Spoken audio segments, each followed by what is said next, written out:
November 7 வாக்கு.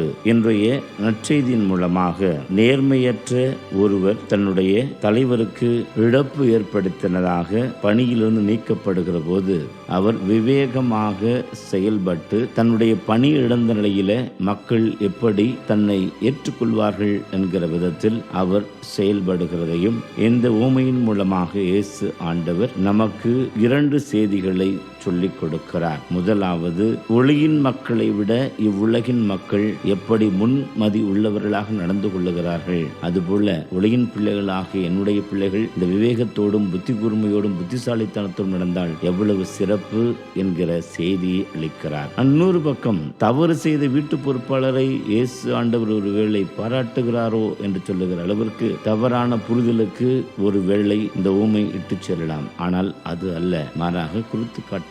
தலைவரது சொத்துக்களை சரியாக பராமரிக்காமல் இழப்பு ஏற்படுத்தினது அவர் தவறு. அதுபோல இவ்வுலகத்தின் அதிபரான கடவுள் நம்மை ஒவ்வொருவரையும் பொறுப்பாளர்களாக இந்த உலகத்தில் நியமித்து நாம் பொறுப்புணர்வோடு கூட செயல்பட அழைப்பு பெற்றிருக்கிறோம். ஆனால் பல நேரங்களில் இயற்கையை சரியாக பயன்படுத்தாதனாலும் அழிவு ஏற்படுத்துவதனாலும் இழப்பை ஏற்படுத்தி நம்முடைய பொறுப்புகளில் நாம் அக்கறை இல்லாமல் நடந்திருக்கிற நிலையில் நாமும் சில நேரங்களில் சமாளித்து விடலாம் என்று நினைக்கிற போது அது அல்ல, மாறாக நீங்கள் இருளின் நிலைகளை விட்டுவிட்டு ஒளியின் பிள்ளைகளாக முன்மதி உள்ளவர்களாக வாழுங்கள் என்று நமக்கான செய்தியை சொல்லுகிறார். புரிந்து கொள்வோம், வாழ்வை சீரமைத்துக் கொள்வோம். ஆமென்.